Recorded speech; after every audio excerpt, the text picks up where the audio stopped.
Good morning, folks, and welcome to another great edition of Money Truth Moments with our very own great money truth expert, Judy Copenbarger. How are you?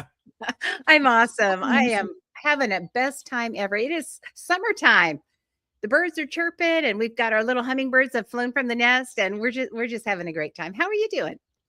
I'm doing fantastic. I always love Tuesday morning to wake up bright and early, get your exercise done, get your coffee, and now ready to talk some things that are going to change my wallet and my life. I'm sure a lot of folks can relate to that. So, Awesome. We always need that. absolutely. And folks, if you're just joining us, please follow Judy at judycopenbarger.today.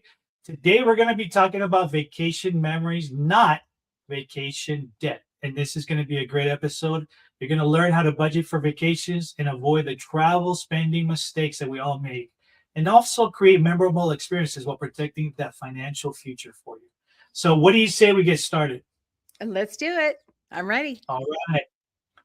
All right, folks. So let me ask you, Judy, really quick. Why do vacations often cost far more than we originally planned? Well, because we don't think about the money part. We think about where are we going? What exciting adventures are we going to have? We don't really think about, what is my limit or what should I spend or what's the outcome I want? And that is the thing. It's the mindset and it's planning. What is the outcome that I'm looking for? And we're going to talk a little bit about how to make that happen. But I think that's the problem. I mean, that's the problem that people have. They get back and go, oops, I did it again. Oops, I did it again. And it's like, I wish I hadn't to spend that much. We didn't have to do that, but here we are. So let's avoid that. And that actually leads me to a follow-up question is, and the reality is, why do we believe, right, that vacations have to be expensive in order for it to be meaningful? We have that I mindset. know. I think it has to do with keeping up with the Joneses. Well, my friend got to go to Florida. Well, my friend got to go to Paris. It's like, so what? My friend had got to do a Disney cruise, whatever. So what? That good for them. And this is what we're doing. Right. But I think there's something about that. A lot of that, if you're the parent or the grandparent in the situation, a lot of that comes from you. What is your attitude about keeping up with other people or one upping or, doing as good at or not wanting to be judged or shamed? Are we transferring attitudes to our kids about those expectations? It's worth looking at, right? Yeah, and you know what? And it's true. That old saying, it begins at home, right? So what are we doing that we're changing to help our kids out? And I think for a lot of us too, it's just the way we were brought up is if we knew now, well, if we would have known then what we know now, it would have been a whole different ballgame, right? I think every Absolutely. every parent and every generation we've always tried, but we always want to do better. And this is, I think, a great part of what we're doing this show as well too, because you always have us look at have it in a different way. You're looking at it from a different perspective that we're so like tunnel vision on. Okay, well, so and so said I need to do this, so so that I need to do that. But I think it's definitely very helpful. Absolutely. So in your journey, as you talk to folks over the years, what vacation spending mistakes do you most often see? Not planning. Not planning. I think it's just that, kind of knee jerk. Oh, here's an opportunity. Let's do that while we're in town, as we're passing through. We don't want to miss that. But what it really comes down to is you're trying to create a memory.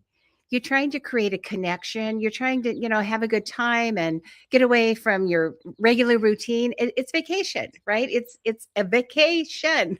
And so that doesn't mean you have to spend a lot of money. But I think without thinking about it, it's easy to do. Well, here's something we could do. Here's something we could buy. Here's a place we could go. Here's a ticket. I think it's easy to do that if you don't plan ahead and just focus on what's the outcome that we want. Is it the connection or the memories or, what is it that we really want? Is it the emotionalness? Mhm. That's a different show, right? But what is it about the experience that makes it valuable? And does it require money for it to be valuable? And I would say the answer is no most of the time. I mean, there's some things we want to do that have a ticket. You got to pay for it. But there's a lot of things, when I look back at some of the memories I have with my parents, when I was younger and with our kids when they were younger, it's amazing the things that come to mind that have nothing to do with being Disneyland or being, in some fancy hotel somewhere. We did all those things too. But most of the good memories are around a campfire or at a beach or taking a walk around the neighborhood or at a park. And those things are all free, right? For the most part, you might have to pay to park, but uh, pretty much free. And it's just the connection that we had and the fun that we were having and creating on our own. It's okay to be creative. And if you need to save money, there's so much value in doing that. Doesn't have to be expensive. Yeah, and the other thing, as you're talking about this, is the little simple things that bring a lot of pleasure that we don't really take advantage of, right? Or we get too lazy that, hey, the beach is just down 5 miles away, and why not just take a quick drive, right? Yeah. Yeah. So I don't want to bring up the B word for Oh, budget. So I'm not going to the D say, word. I'm going to say, how should families create a realistic spending plan for vacations? I didn't use Yeah, the B word.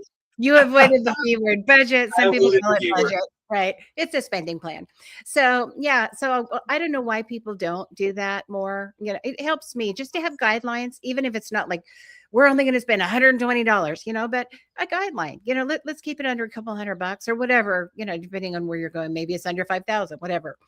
But planning ahead, just having the expectations set, making sure that whoever is on this vacation with you, the kids, the cousins, the whoever, your partners, whoever they are, make sure they have their top couple of things they want to do, what they want to accomplish, or the adventure they want to have, or things that they want to tick off and say, oh, that was the best vacation ever.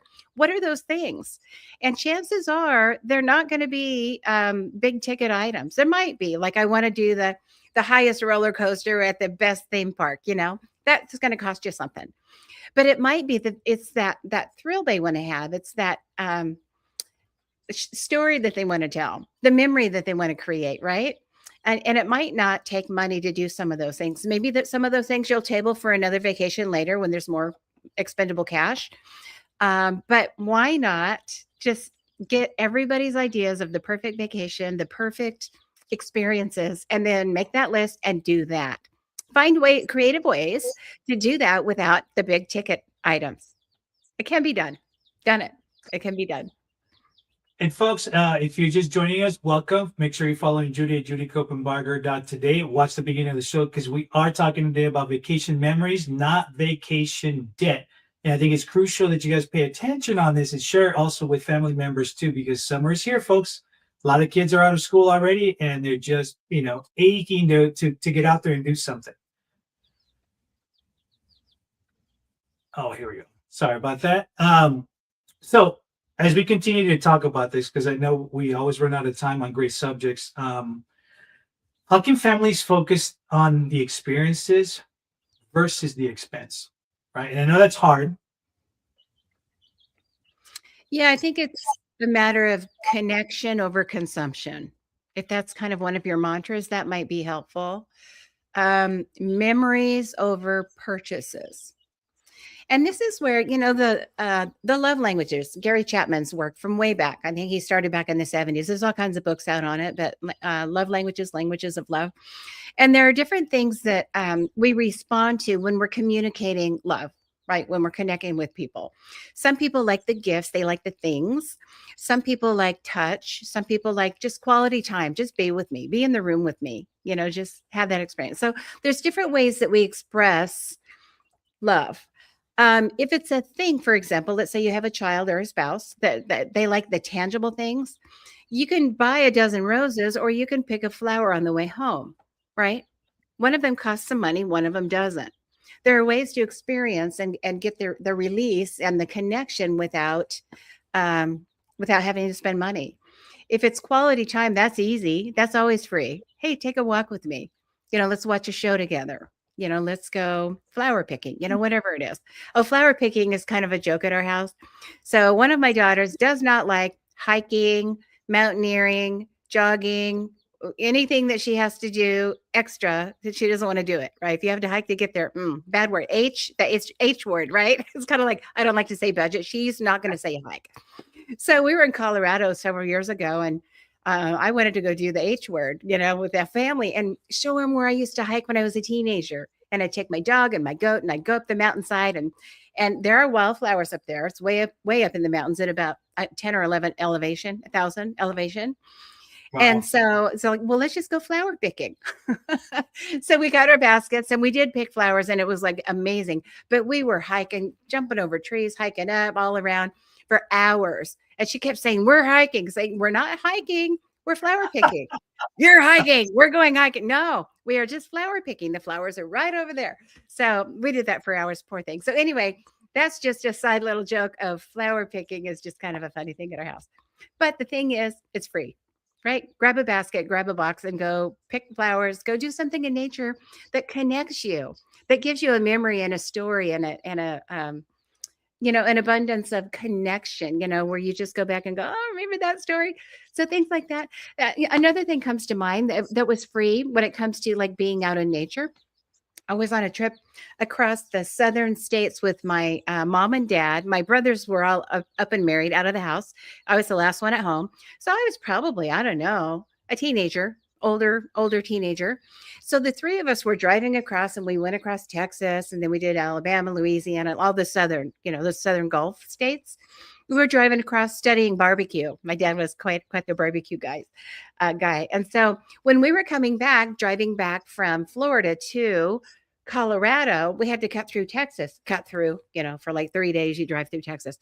But when we first got to the border of Texas, we stopped in this little town, beautiful little town, one of the flyover little towns nobody ever goes through. You go to, right? And it was Orange, Texas. And I just remember pulling in and it was just green and there was a park with a big, beautiful pond and geese in there and maybe swans, but I remember ducks. And we just sat at the edge of that pond in this big open city park. Well, it was small park, but for city standards, but it was just so beautiful. And I don't know why, but I have such a great memory of being there. We didn't do anything. We didn't picnic. We didn't, spend any money, but I have such a great memory of being there that day, decades ago. So I can't tell you why, but there was some connection, some memory, something that connected in my brain. This is good. I'm in a safe, happy place. That's what we want to create. That's the outcome. When I'm thinking about creating memories, that's the outcome I want. Remember that good time we had, that silly time we had, that adventure that we had, whatever it is, doesn't have to cost money. So when you're thinking about a vacation, what are the expectations people have? What do they want to have as an outcome? Look for the emotional payoffs. Do they want to be happy? Do they want to be restful? Do they want to be adventurous? Do they want to be risky? Do they, what do they want to get from it? And, all your kids are going to have different personalities. You and your spouse probably are not built identically, right? There's going to be different things that resonate with each of you. And if you can find activities that hit all of those spots, all those love languages and all those personality payoffs, that's great.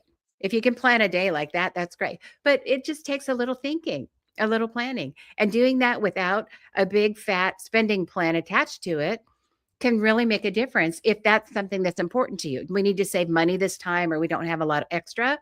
If that's important to you, great. Now, if you have plenty of money, you've got $20,000 to blow on a vacation, go have a good time.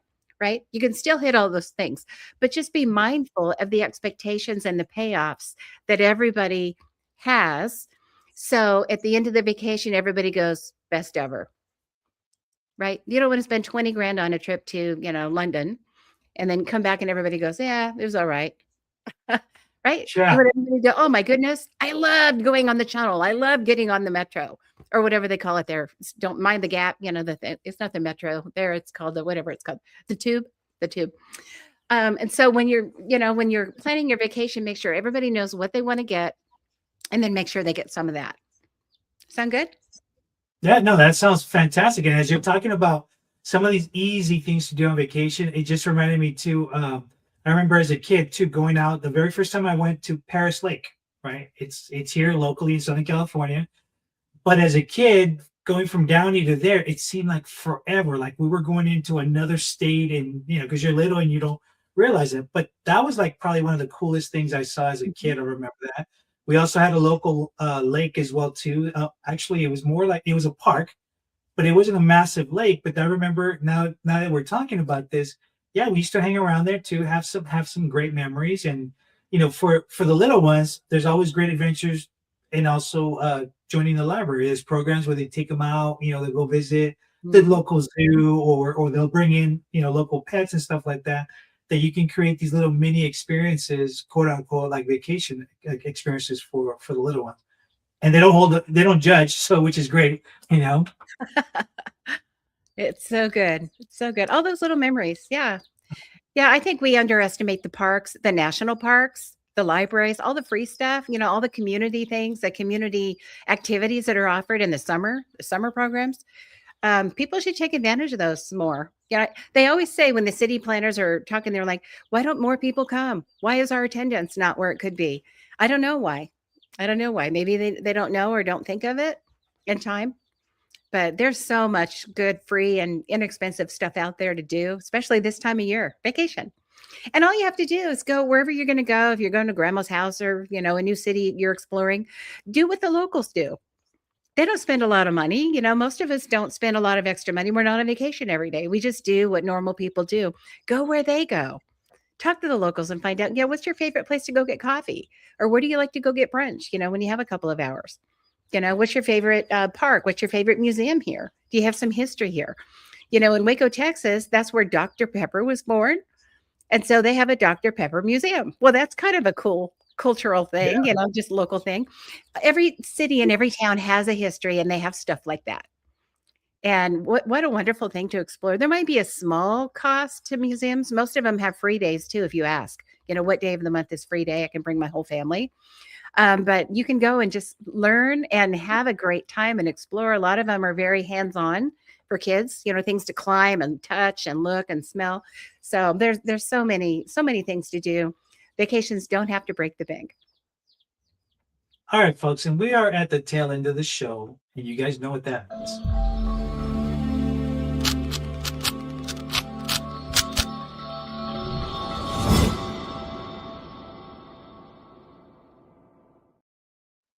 All right, so monetary challenge. Are we calling this our vacation challenge? What are we calling this today?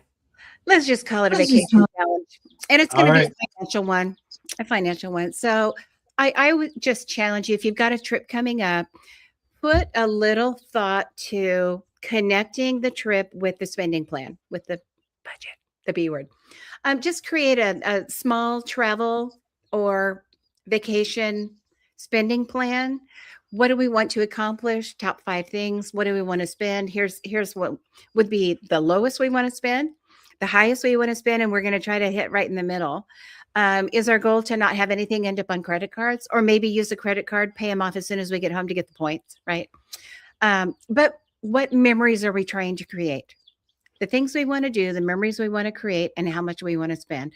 Write that down. Pen to paper is valuable. I mean, there's something about connecting the brain through the hand down to the paper that really makes it work. So do a written strategy, a written financial strategy around your simple vacation budget spending plan.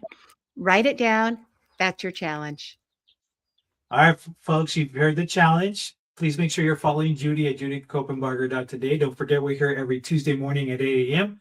with a replay at 8 p.m. on Thursdays. And remember, today's episode, Vacation Memories, not Vacation Debt. Make sure you share it with folks, or if you just tuning in, make sure you watch this from the beginning. You're going to want to stick around, because next week we have another fantastic episode, and I'll give you a teaser about the hidden cost of summer and expenses for families. So you want to learn more, you better stick around. And the last party words, Judy. Make it a great day. Plan a really fun vacation or a staycation. If you can't get away, make it awesome. Create some memories and have a great time. Bless you. Take care, guys.